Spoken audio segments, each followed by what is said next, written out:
Welcome to the Rap Soul Podcast, where we dive deep into the world of music that moves our hearts and gets our feet tapping.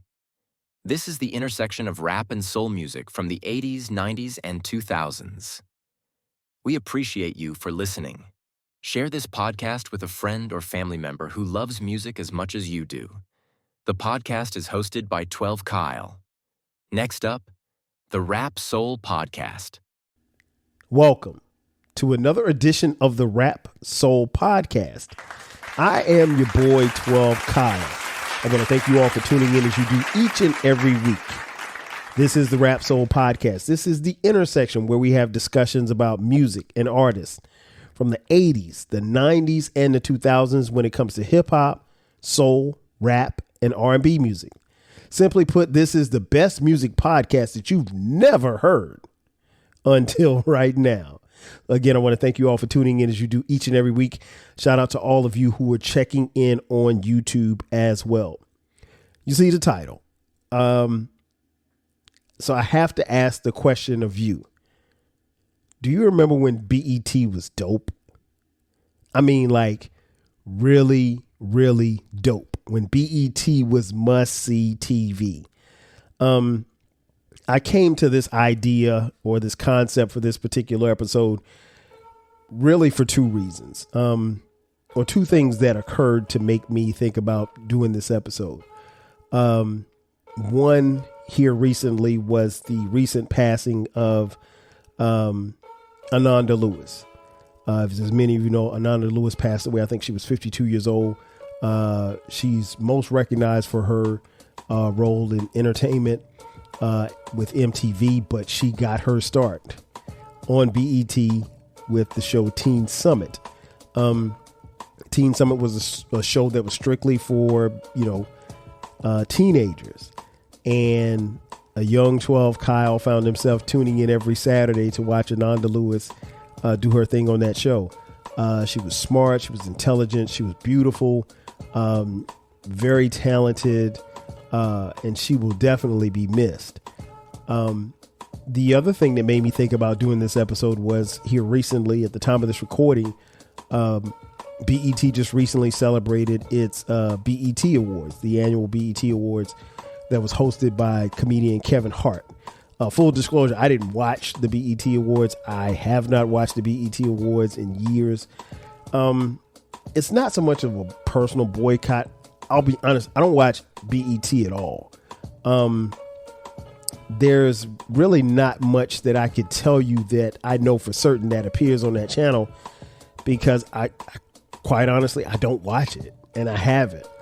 And it's because it's no longer dope. And I'm not just saying that as someone who is, an old guy hating from the sidelines. It used to be something very, very special.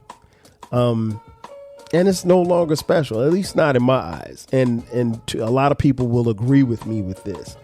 BET, as many of you know, or maybe you don't know, stands for Black Entertainment Television. BET got its start when it was founded by Bob Johnson. Bob Johnson founded BET, I want to say in like 1980. I don't remember getting BET in my house until maybe late 1981, early 1982, because we didn't get cable in our house until 81. So somewhere between late 81 and 82, we got BET. And for me, growing up in Florence, South Carolina, BET was everything, because it gave me a chance to turn on the TV and simply put, see people that look like me. BET was must-see TV. It was something that, it was a channel that I would watch every single day. There wasn't a day that you didn't watch BET for many of the various programs that they had on there.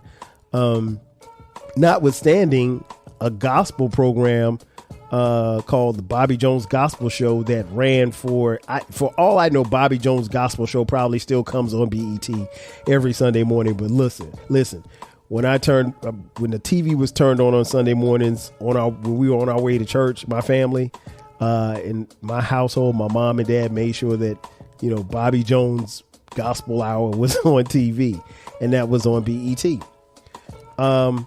BET is a far cry from what it used to be. So let me tell you what it used to be when it was dope. Do you remember when BET had news?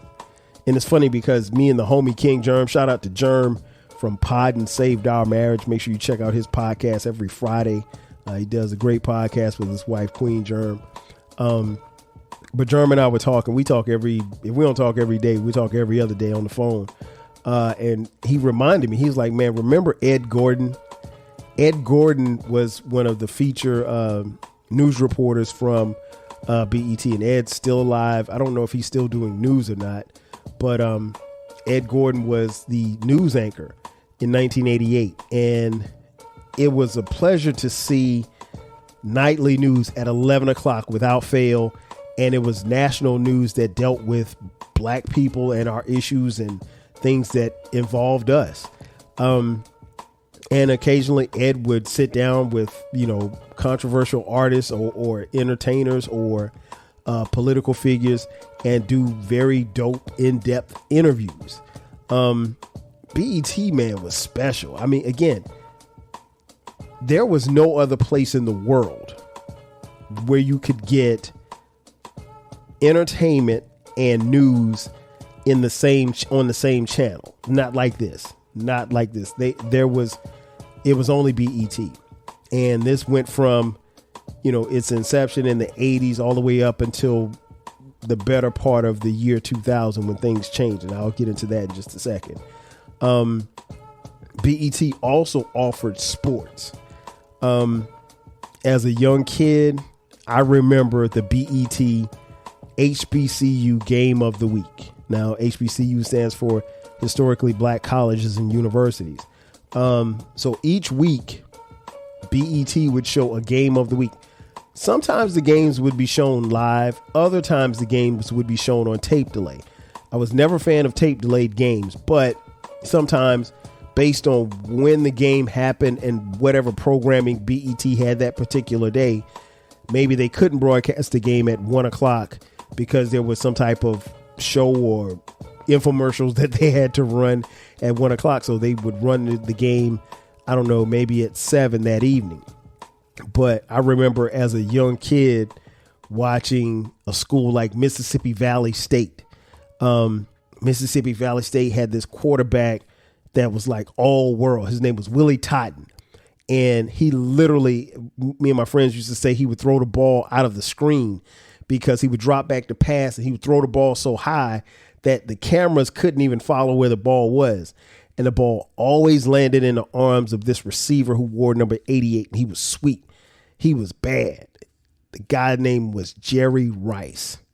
That's right. The all-time greatest receiver of all time, arguably one of the greatest NFL players of all time.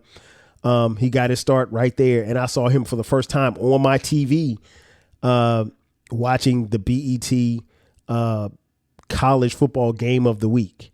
And as a kid, I remember saying, man, I would love to go to a school and be playing on TV and get a chance to play for the BET game of the week. Honestly, that was something that I wanted to do.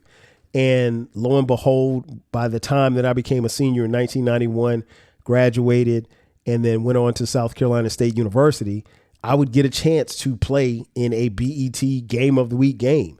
And this was long before this wasn't the internet era or streaming or anything like that. My school now, South Carolina State University, I'll give you an example. I saw every game that we played last year on TV on ESPN. I would have chopped my arm off when I was in school to do that, but at least I had the opportunity to be seen on BET. And we played a couple of games on BET. And there's a difference between playing on ESPN and playing for BET. Back then, that was everything. And, ESPN at that particular time in the 80s and 90s, they weren't coming looking to broadcast a black college football game between South Carolina State and North Carolina A&T. But it happened, and I'm thankful for it. But as a kid, to be able to see black colleges and the band, and here's the thing, folks, if you know anything about black colleges, particularly during football season. In a football game, they were always going to show the bands. So no matter what, they had a quick, very brief halftime show, but you always going to get some glimpse of the bands. And so that was good for recruiting for the bands and recruiting to get black kids like me who watch BET to go to HBCUs, which we eventually did. But yeah, the HBCU sports, I can't really remember. I mean, at times they would have basketball games on, but it was pretty much basketball and football, mostly football, but from time to time you see a basketball game on TV as well. But BET Sports was dope. Do you remember when BET was so dope that they aired a show called Video Soul? If you've been following the podcast, I did an episode about a year or so ago at the time of this recording about Video Soul. Shout out to the great Donnie Simpson. Video Soul was everything.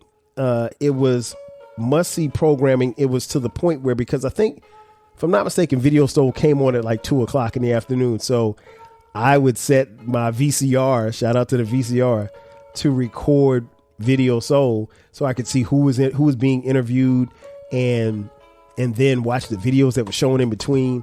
And you got to remember, I mean, this is the 80s and the 90s. There was a lot of great soul music that was being played on TV, and there were a lot of great and dope videos, and all of that was on BET. And that was the time when BET was so dope.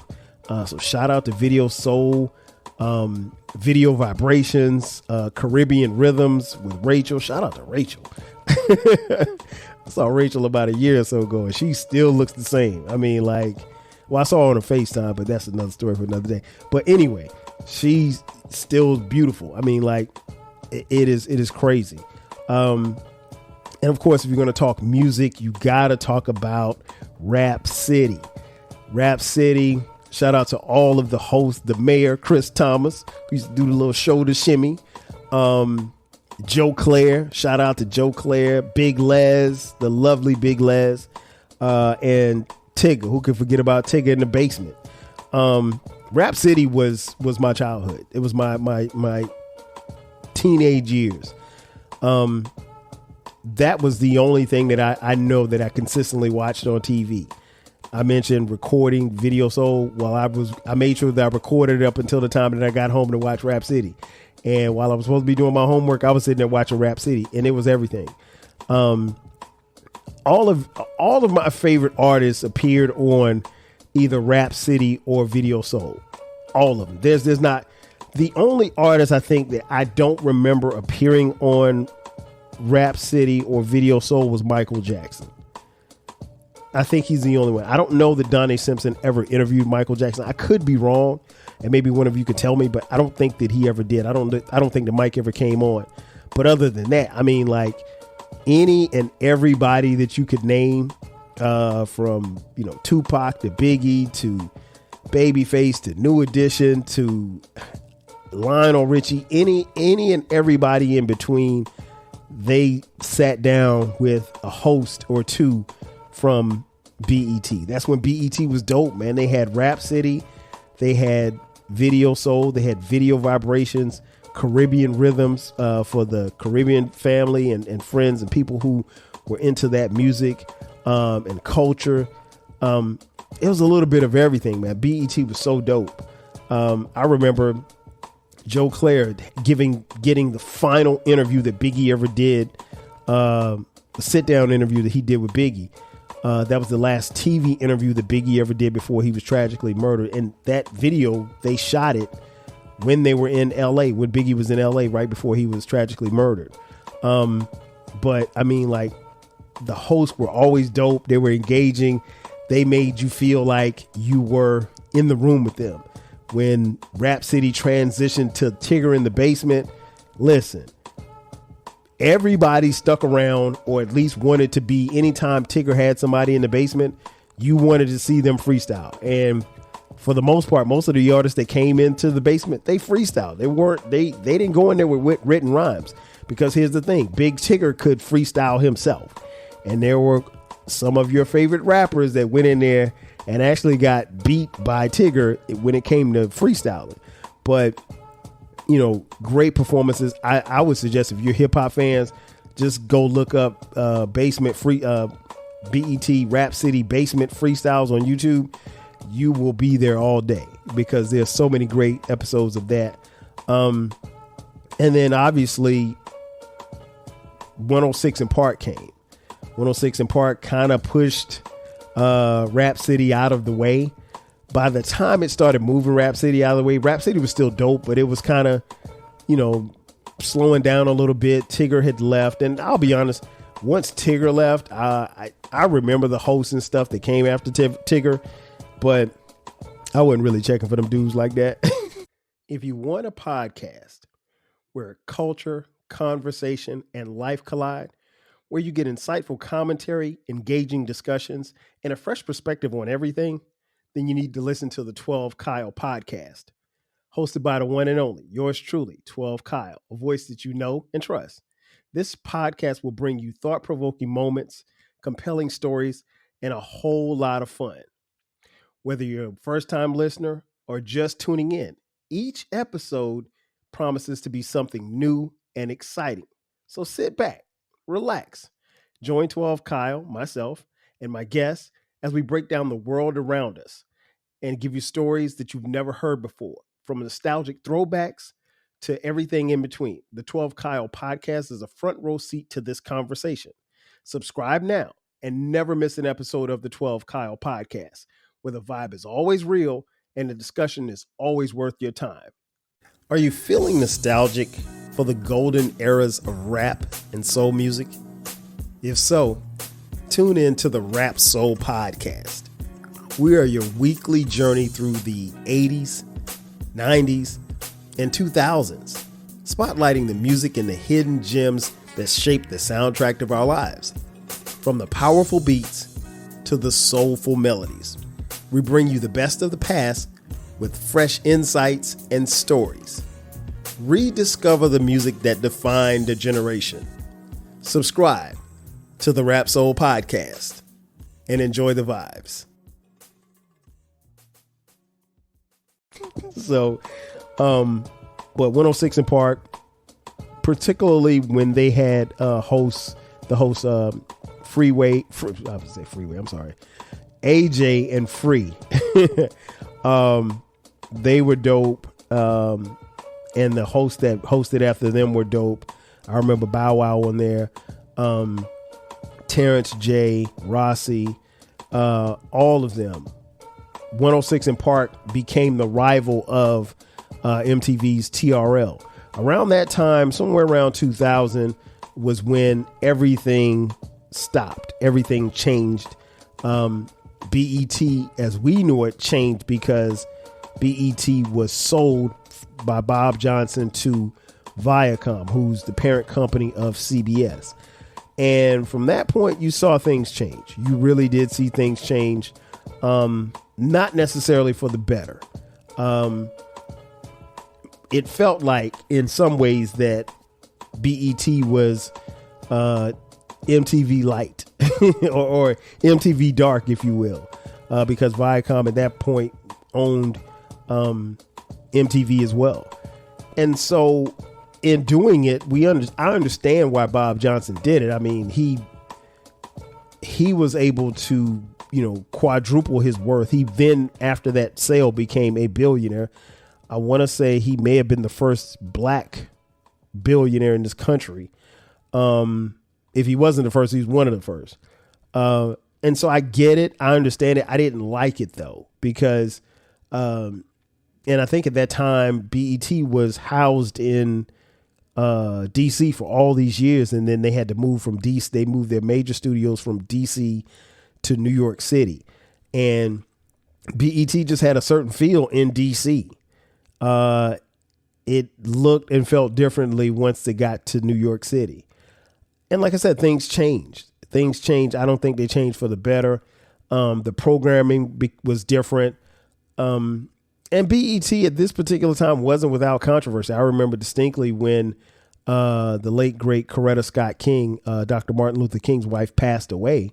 And BET chose not to air her funeral on the air, which looked crazy. And they caught so much hell for that because, like, if you're BET, how do you not show Coretta Scott King's funeral on TV and you're showing like infomercials or something like that? It was just crazy. So they caught a lot of flack from that. And then BET ultimately split, and they created other programming channels. It's BET Jams, BET Gospel, BET, what is this? It's something else like BET International. There might be a BET Canada. Hell, I don't know. There could be a BET Surfside, West Side, East Side, North Side. I don't know. By that time I had checked out. So I understand business. I understand why certain things happen. But I think that the sale of BET was ultimately its downfall. Again, Bob Johnson got paid, but I think in the long run, it didn't benefit the company. And then that kind of fast forwards to where we are now.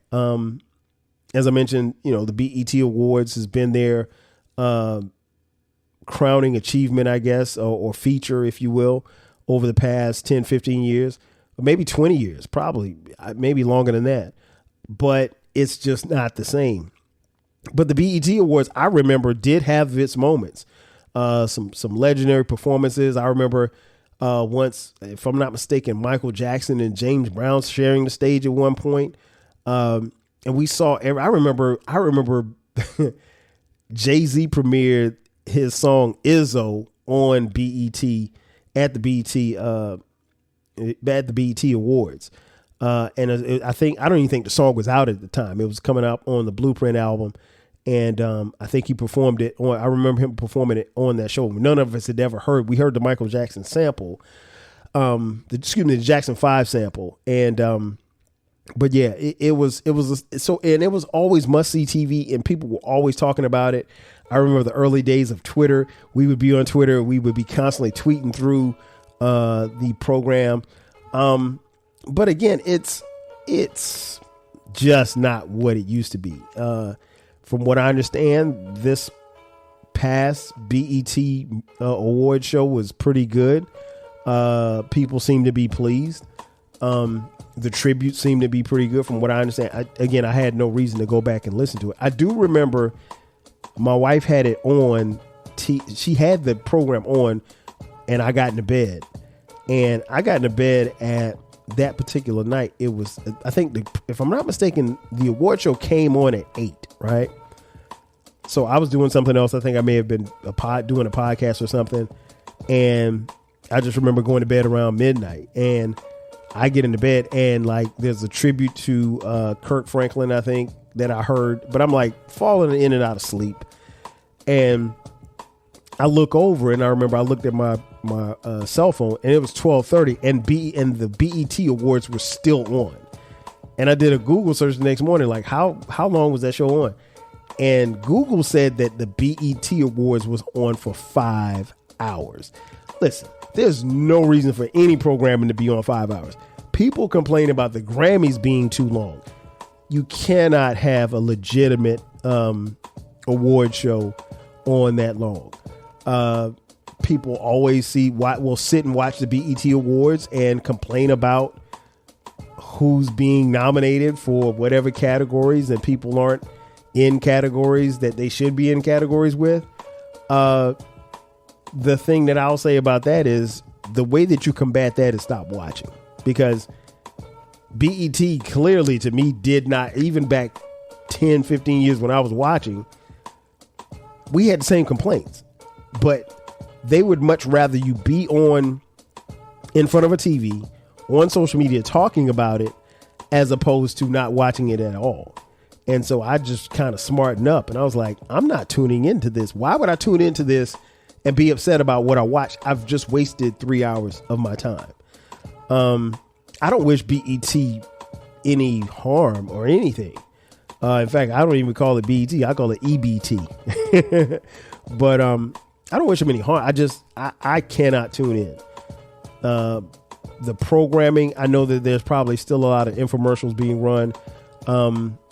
I know Tyler Perry has gotten involved, and he has some of his shows on BET.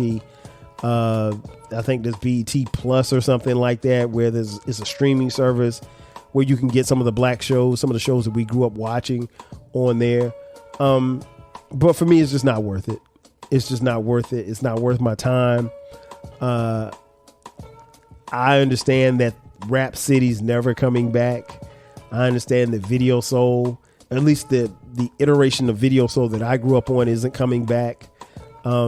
And you can bring Donnie Simpson, but I would love to see Donnie Simpson do Video Soul again. And I know at one point in time they were talking about doing it. And who knows? They may have done it. I don't know.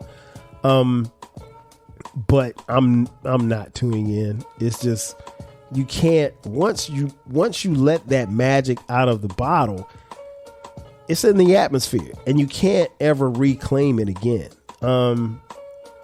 Like I said, I don't wish them any bad or anything like that, but I can't imagine sitting through a 5-hour program. I called my homegirl the next day or maybe a couple of days later, and she said that she watched it, but she fell asleep. And then when I hit the group chat, a couple of guys, they said that they watched it, but they fell asleep too. And I mean, like, bro, if you've got a TV show on for 5 hours, that's ridiculous. Again, I'm a huge NFL fan. I'm not watching the NFL. I could watch an NFL game, and I will watch an NFL game for more than 5 hours, or games, because an NFL games takes about 3 hours. But once the game goes into like midnight, I mean, even if it's a Monday night football game, I'm checking out. Like, I got to get up and go to work in the morning. So I don't know. It's just not. It used to be dope. It's not dope anymore. And then from the BET Awards spawned the BET Hip Hop Awards. The Hip Hop Awards have been hit or miss. I'll be honest. I remember watching the BET Hip Hop Awards, and they were good some years, but the thing that became popular and the reason why people were tuning in was the BET Cypher. And that was where you would have DJ Premier in a pre-recorded set in a room with like 4 or 5 MCs. They would put the MC's name on the screen and they would bust a freestyle. That was dope. That was really cool. But the flip side of that is that, you know, that was usually the highlight of a lot of BET Awards. And then it got to the point where the BET Awards would be, this is when you know things were bad. The BET Hip Hop Awards were being tape delayed. And I only know this because, one, I follow hip hop, obviously, but I live in Atlanta, and for several years they would shoot it in Atlanta. They'd shoot it at the Atlanta Civic Center. And so imagine coming to the BET Hip Hop Awards on June 1st, only for, and you sit through an entire show, and only for it to be aired June 17th. Come on, man. What are we doing? That, to me, tells me that you're not legit, because there's no way that the Grammys are being taped and then shown 2 weeks later. There's no way that the Country Music Awards are being taped and then shown 2 weeks later. There's no way that that happens at the American Music Awards, the Billboard Awards. There's no other spectrum, no other entity where that happens, only at EBT. And it just speaks volumes to what it is that they have going on. And like I said, if you record it on June 1st, well, guess what? People that attend, they can tell. And what was happening was people were saying like, okay, hey, Kendrick won Album of the Year. Lil Wayne won Best Song of the Year. This person, Biggie, won Lyricist of the Year. I'm just using that as an example. And so really, by the time those lists got out of who won, unless you wanted to see the performances, you really had no reason to tune in, because it was no longer dope anymore. It was just blah.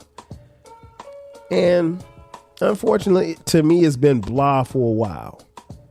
I don't know what it would take for me to actually sit and watch the BET Awards again.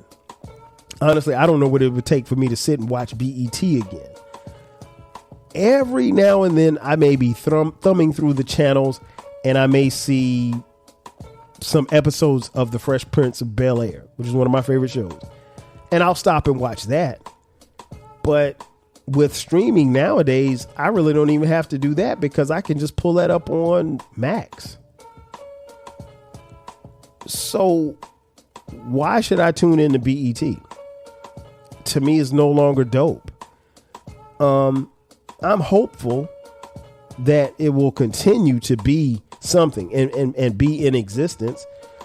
But all of the power makers and the move makers, Bob Johnson obviously sold it. Stephen Hill, who was a big name there, left many years ago. Deborah Lee, I don't know if she's still involved.